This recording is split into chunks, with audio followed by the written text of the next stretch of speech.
Hey everybody, would you like to see how I made not just one cabinet, but two cabinets? If you're still watching this video, this counts as consent. You are consenting to seeing how I did this. This is not an instructional video, it's more just how I put these things together. If you're wanting to do this, you're free to do it any way you want, but we're rolling with the opening, and here we are. Here is how I do it. Almost the entire project was made out of recycled wood, so the first thing I did was I took the bottom of a desk of mine and I started measuring up how much space I'd actually need to put everything together.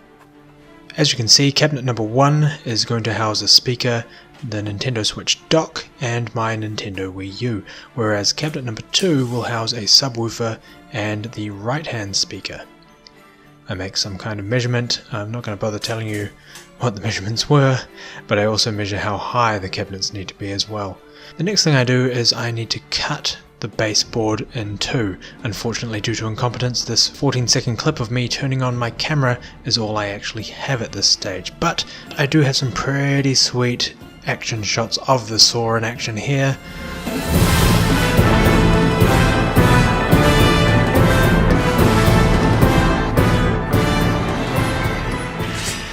What I'm cutting here is the framing for the cabinet, which will be used to reinforce it once the sides are in place.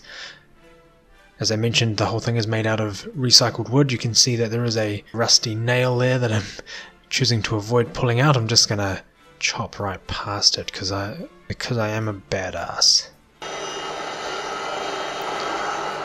The bottom of the cabinet is going to be made out of some framing wood, and these bits will lock together like this. If you have no idea what you're looking at here, don't worry, it will make sense very soon. I'm gluing together the base for cabinet 1 out of the framing wood that I mentioned, and making a little recess for where the power board will go to power all of the consoles that will sit in this cabinet. It's a pretty rough job, but all of this will be hidden by some skirting. And here is the baseboard as well, which I'm gluing down and fixing in place with some nails. There's something really satisfying about hearing a hammer and a nail at 800% faster speed than what would normally happen. I wipe up all the excess glue once I've got everything in place, and then I rinse and repeat the same process for cabinet number 2. Cabinet number 2, you'll notice, has a strange recess on one side that I featured earlier. You'll see why that's relevant later on. And now I'm gluing on the sides. Because I'm using recycled wood, I couldn't exactly get the sides to be the exact width of the cabinet, so there will be a slight gap between the front and back piece. But that's alright, because it allows for cool air to flow through when those consoles are pumping out some heat.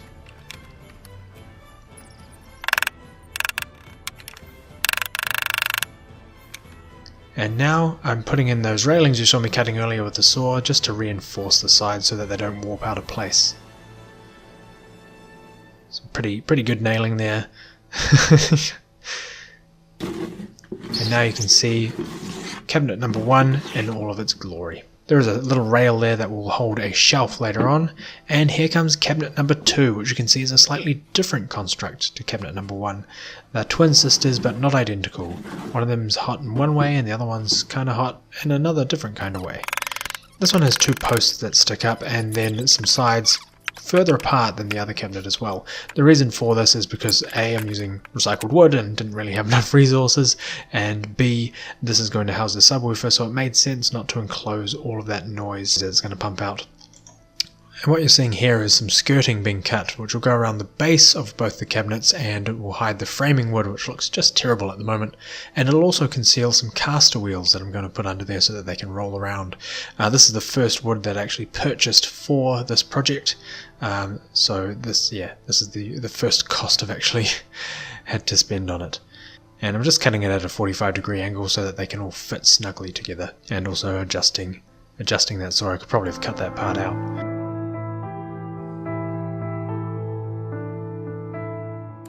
Alright, now I'm just ruling some lines as to where I'm going to drill the holes for the caster wheels to embed into.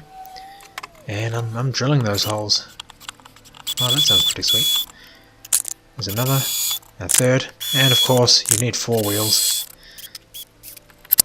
And I'm drilling another hole here as well, and I'm going to route this out with my jigsaw. You'll see why in just a moment.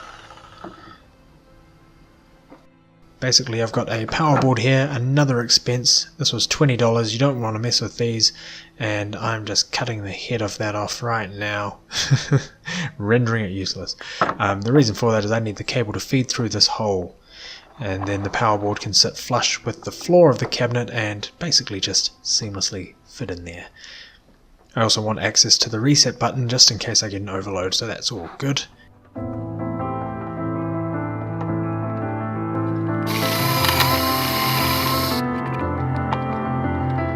Now I'm just putting in the housing for the caster wheel, and there it is, a nice little brass caster wheel with a plastic caster, and it spins and it rolls pretty freely as well. So I'm just now attaching the skirting board. Skirting has to be the perfect size just to fit in here so that there's enough of a gap between the floor and the framing for the caster wheel to roll, and I actually didn't plan this but it worked out perfect. So now I've attached the skirting, and I'm just having a look at this before I put the final touches on and do a paint job.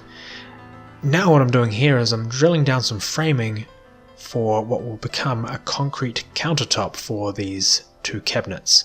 I'm mixing up some concrete there. It's just some quick mix, pre-made concrete, and I'm mixing it pretty dry as well.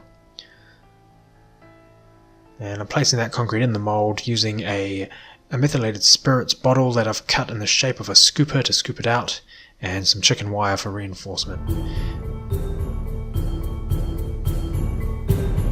And then I'm just letting that sit for a few minutes before I trowel it flat. I'm being really careful just to trowel it as flat as I can because that means less grinding later on. And I had a spare piece of skirting left over which I can use as a shelf. This is where the game capture card will sit later on in the piece.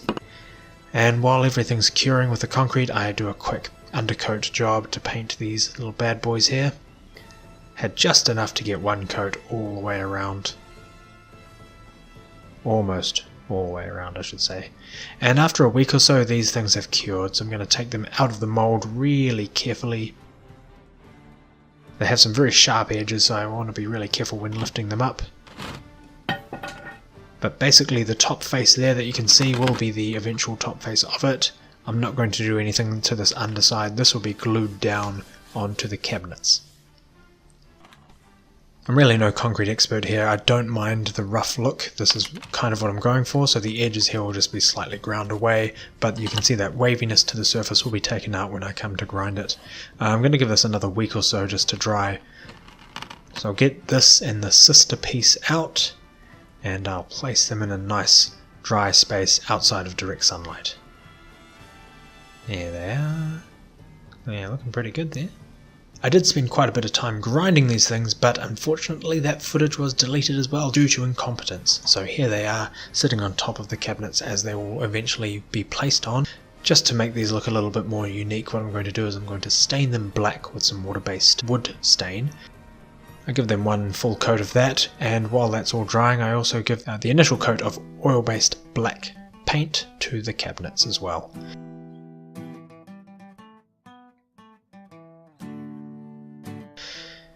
Once it's all dried, I also seal these with some concrete sealer. I used quite a few coats of this, I didn't count how many, but basically just kept doing this process until they became black and glossy. And finally it's time to fit the power board in here, so it's just a little bit of trial and error with the paint to make sure it fits, and then attaching a new plug to the end so that I can actually put power into it. This was quite a fiddly one. I've never used a head like this before, but basically the cables all wound around itself so that they were nice and reinforced, and it wasn't basically pulling on screws when you pulled the cable. So this isn't going anywhere anytime soon.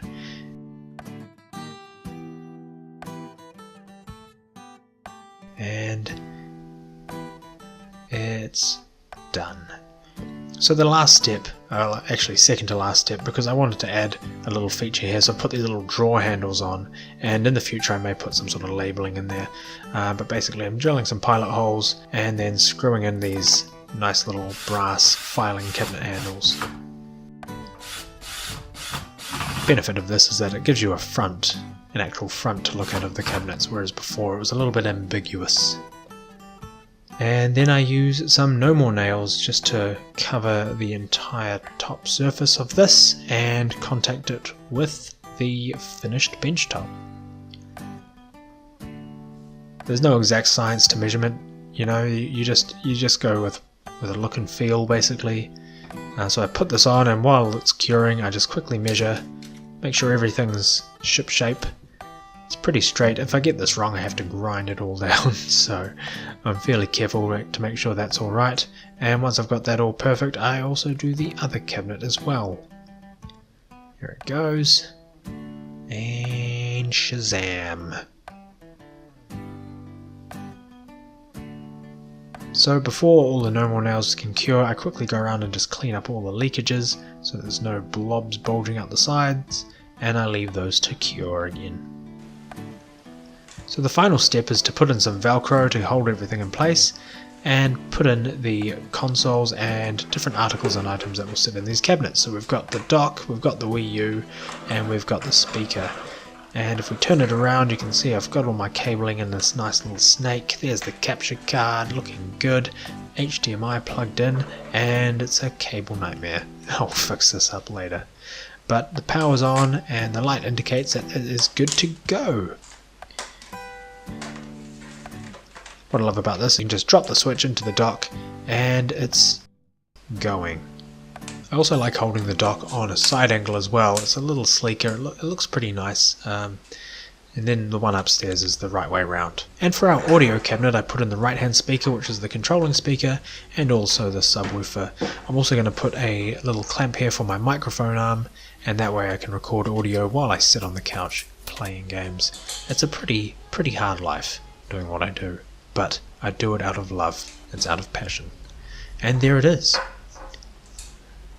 So those are all the steps I took to make my cabinets, and as you can see they get a lot of use.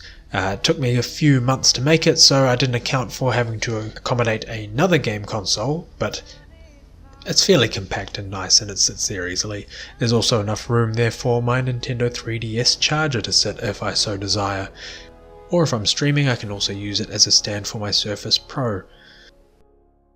And these cabinets have other uses beyond gaming. If you love a good book like I do, and a nice glass of bourbon at the end of the day, you're more than welcome to use these as a regular table that holds regular items, or amiibos if you have amiibos. I have lots, so I need somewhere to put them all. Anyway, thanks guys, that has been a video that you have just watched, unless you randomly clicked to this point in time and you've just seen this part, in which case you probably have no idea what's going on. But if you like videos and you want to see other videos, I'm not going to force you to, but there are probably some little thumbnails sticking up right now showing other videos that I have made, which you probably like. This one here is another thing I've made, which was a Master Sword. So if you like Zelda, I mean, you probably want to see that. And if you like other things that I might like, you might enjoy this video here. This is a mystery video. I've held you up long enough. Thank you for watching, and I'll see you in the next video.